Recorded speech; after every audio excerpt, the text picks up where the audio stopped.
하나님의 말씀 출애굽기 11장 1절에서 8절까지의 말씀을 같이 보도록 하겠습니다.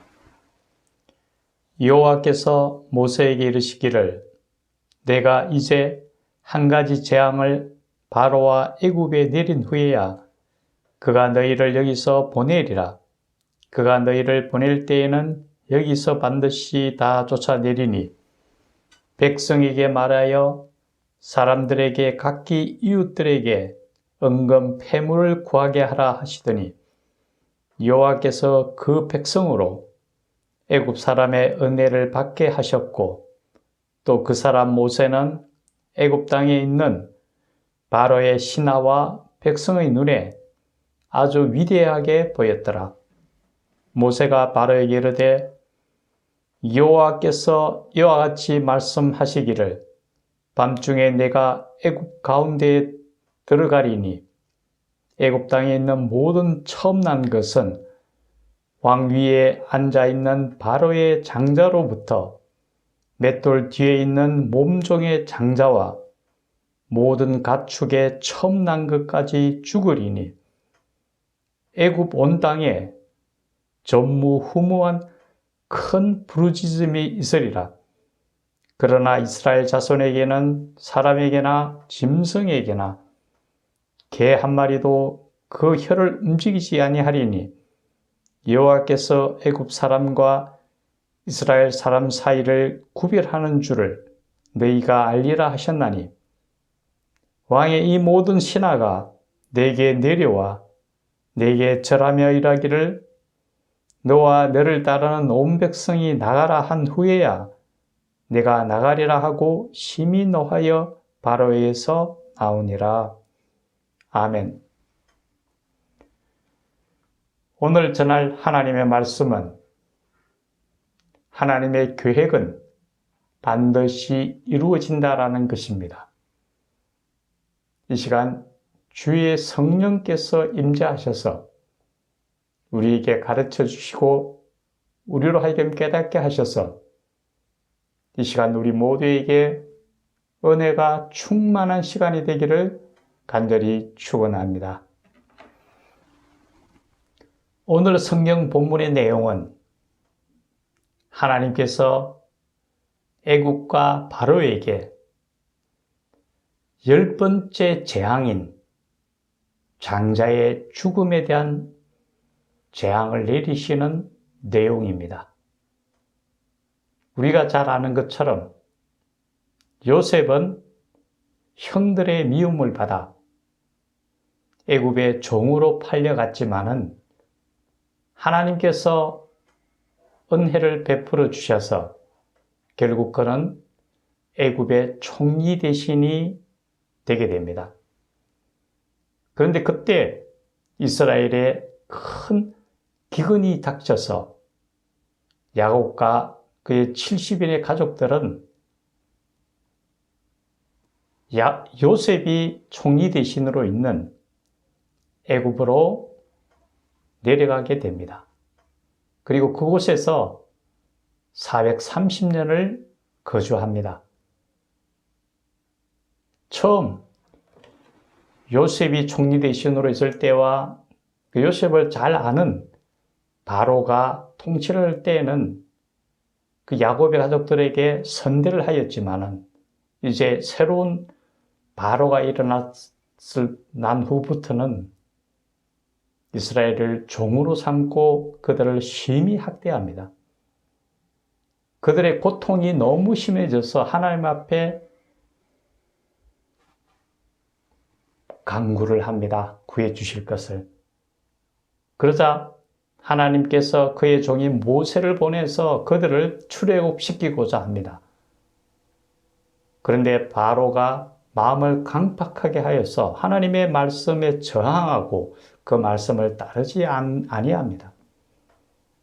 그래서 하나님께서 여러 가지 재앙을 그 앞에 보내시고 마음을 강팍하게 해서 말씀을 듣지 아니하자 마지막으로 하나님께서 처음 난 모든 것들의 생명을 빼앗는 장자 죽음의 재앙을 내리는 것을 오늘 보게 됩니다. 하나님의 계획과 섭리가 어떻게 이루어져 가는지를 오늘 본문을 통해서 우리가 분명하게 깨닫는 귀한 시간이 되었으면 좋겠습니다. 먼저 오늘 본문에서 10가지 재앙에 이르기 전에 하나님께서 바로에게 여러 가지 재앙을 내리게 됩니다. 먼저 홍해를, 그 바닷물을 핏빛으로 변하게 하는 재앙이 이루어집니다. 갑자기 바닷물이 핏빛으로 변하는 것을 보고서 심히 당황하고 무서움에 떨립니다. 그래도 말을 듣지 아니하자 이번에는 온 천지의 개구리가 들끓게 되고 그 다음으로는 몸에 이가 생기고 온 천지에 파리가 생기는 재앙이 내려집니다. 그 이후에는 가축이 죽음을 당하고 몸에 악성 종기가 생기기도 하고 또 우박과 메뚜기가 온 천지에 날아다니면서 모든 농산물을 갉아먹습니다. 그런 많은 재앙이 내림에도 불구하고 바로는 돌이키지 아니하고 마음을 강박하게 해서 하나님의 명령을 불순종합니다. 그러자 이제는 하나님께서 갑자기 천지를 암흑천지로 만들어 버립니다. 하나님께서 이 재앙을 내리신다는 것을 분명하게 보여주었습니다. 그럼에도 바로는 끝까지 하나님 말씀에 저항을 합니다. 10번째로 이제 하나님께서 마지막으로 재앙을 내리십니다. 그것은 바로 초태생, 바로의 장자로부터 모든 생명 있는 것들의 초태생 처음 난 장자를 모두가 다 죽임에 당하는 그런 끔찍한 재앙을 하나님께서 내리십니다. 그러자 바로는 이제 굴복을 하고 이스라엘 민족을 놓아 보내주게 됩니다. 이런 과정 속에서 우리가 반드시 기억해야 될 몇 가지 하나님의 뜻이 있습니다. 먼저 우리가 기억해야 할 것은 하나님께서 처음부터 사람의 생명을 빼앗지 아니하셨습니다. 처음에는 홍해가 핏빛이 되는 것, 조금의 두려움을 주시고 그 다음에는 개구리와 이와 파리와 가축이 죽는 것, 몸에 악성이 생기고 메뚜기가 우박이 내리고 엄청난 자연재해를 통해서 그들에게 하나님의 음성을, 하나님의 뜻을 보여주고자 했습니다. 그럼에도 그들이 끝까지 저항하자 결국은 그들의 생명을 빼앗아 가십니다. 이것은 바로 하나님께서 차츰차츰 강도를 높여갔다라는 것은 그만큼 하나님이 만든 피조물, 그 가운데서도 하나님의 형상을 닮은 사람의 목숨을 굉장히 중요하게 여기셨다는 것을 우리에게 말해주고 있습니다. 요나서에 보면은 하나님께서 요나를 아수르의 수도인 니느웨를 보내서 하나님의 심판을 선포하게 합니다. 그러자 이 요나가 니느웨에 가서 하나님의 심판을 선포합니다. 그런데 그때 그 니느웨의 모든 사람들과 모든 이들이 하나님 앞에 회개를 합니다. 그 모습을 보고 하나님께서 멸망의 심판을 잠시 유예를 하게 합니다. 그때 요나는 하나님 앞에 항변을 합니다. 하나님이 말씀하셨던 왜 멸망을 지금 이루지 않으십니까? 라고 합니다. 그때 하나님이 말씀하십니다.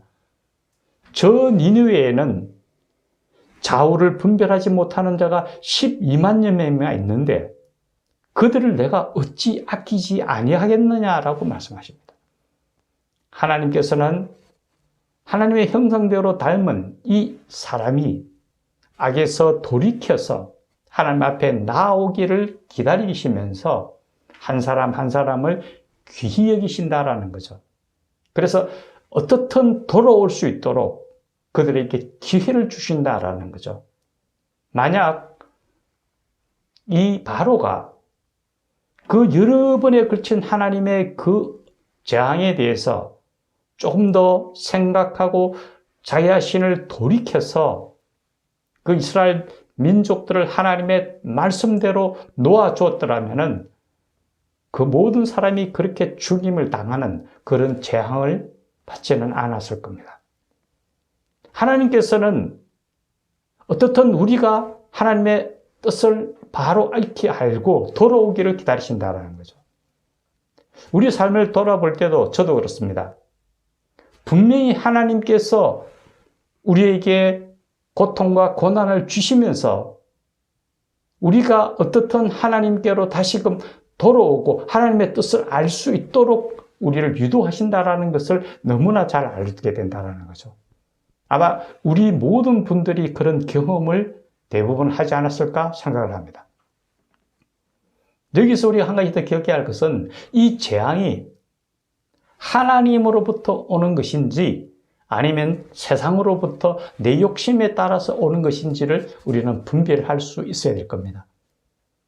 우리가 잘 아는 욥기에 보면은 욥은 어느 날 갑자기 그의 모든 재산과 그의 모든 주변의 것들이 다 잃게 되는 엄청난 재난과 재앙을 받게 됩니다. 그런데 본인은 그것이 어디로부터 오는지 분명히 알지를 못했습니다. 이 욥의 경우처럼 때로는 이런 재앙이 어디로부터 오는지 알지 못할 때도 분명히 있습니다. 그럼에도 불구하고 우리가 정말 마음의 창을 열고 신앙의 음성을 귀를 기울인다면 우리는 대부분 그것을 분별할 수 있게 되었습니다. 이제는. 그것은 바로 하나님의 성령이 우리 안에 계시기 때문입니다. 하나님께서 이미 우리에게 말씀하시기 위해서 우리 안에 성령으로 임재하셔서 우리에게 들려주시기 때문입니다. 분명히 우리가 성령 앞에 귀를 기울인다면 이 재난과 이 재앙이 어디서부터 오는지를 분명히 깨닫게 하신다는 거죠. 이 바로도 분명히 그런 기회를 주었음에도 불구하고 돌이키지 않았기 때문에 엄청난 고난의 더 큰 비참한 결과를 이뤘다라는 것을 우리는 분명히 알아야 합니다. 한편 우리가 분명히 생각할 수 있는 것은 하나님의 계획은 반드시 이루어지게 되어 있으며 그 앞에 우리가 하나님의 뜻을 쫓지 않았을 때에는 엄청난 결과를 초래할 수 있다는 것을 분명히 알 수 있습니다.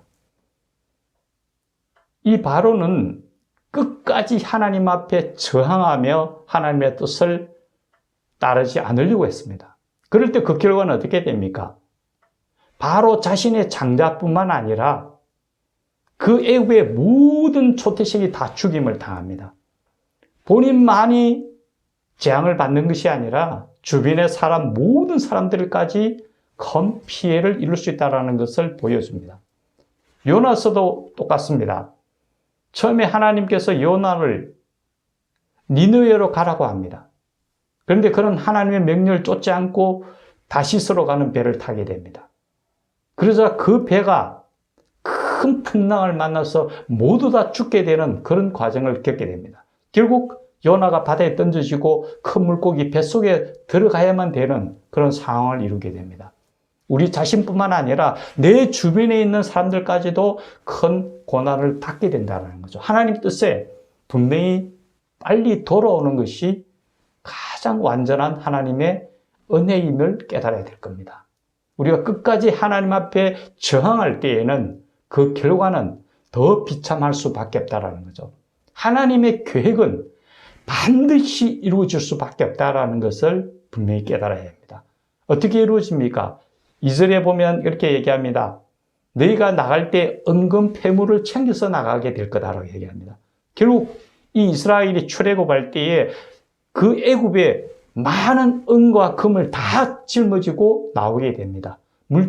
풍부한 물질을 갖추고 나오게 하십니다. 빈손으로 나오게 하지 않습니다. 그들이 종살이하는 가운데 있었지만은 풍성한 재물을 가지고 나오게 합니다. 8절에 뭐라고 합니까? 바로의 모든 신하들이 나와서 절을 하면서 나가라고 얘기합니다. 완전한 굴복을 상징합니다. 그들의 종 앞에 무릎을 꿇고 나가라고 빌고 있습니다. 하나님의 계획은 철저하게 이루어지되 완전하게 이루어진다라는 거죠. 우리가 하나님 나라에 이 땅에서 우리가 때로는 재난을 받고 재앙을 받을 때에 우리가 깨닫고 돌아오면은 하나님께서 우리를 하여금 성리케 하신다는 것을 분명히 알아야 할 겁니다. 예수님이 그렇게 말씀하셨습니다. 너희가 세상에서 환난을 당하나 담대하라. 내가 세상을 이겼노라라고 얘기합니다. 우리가 이 세상에서 때로는 재난과 재앙에 처한다 할지라도 두려워하지 말고 하나님 뜻을 분별하여서 우리가 나아간다면은 분명히 우리는 승리의 계가를 부리며 나아가리라는 거죠. 이제 우리가 이 땅을 떠나서 하나님 나라에 나아가는 과정이 있을 겁니다. 그 과정 속에서도 하나님의 손을 붙들고 승리의 계가를 부르며 이 이스라엘 민족들이 은금 폐물을 가지고 그들이 모든 사람들이 절하는 가운데 나왔던 것처럼 이 세상 속에 우리가 떠나갈 때에 승리의 계가를 부르며 하나님 나라를 향하여 힘차게 달려가는 하나님의 백성들이 되기를 예수님의 이름으로 간절히 축원합니다. 같이 기도드리겠습니다. 살아계신 하나님 아버지, 오늘 하나님께서 10번째 재앙을 내리시고 초태생 모든 장자를 치실 때에 바로와 그 애굽은 하나님 앞에 무릎을 꿇고 굴복할 수밖에 없었습니다. 그리고 이스라엘 민족들은 은금 폐물을 챙기고 그들을 절 받으면서 승리의 계간을 부르며 출애굽해서 하나님이 주신 낙원으로 들어가게 됩니다. 하나님, 우리 또한 이 땅을 떠날 때에 하나님이 주신 그 승리의 계간을 부르며 하나님 나라에서 영원한 안식을 누리며 살아가는 하나님의 백성들이 되도록 도우시고 인도하여 주시옵소서. 날 위하여 십자가에 달려 돌아가시고 우리를 천국으로 인도하실 우리 구주 예수님 이름으로 간절히 기도드리옵나이다. 아멘.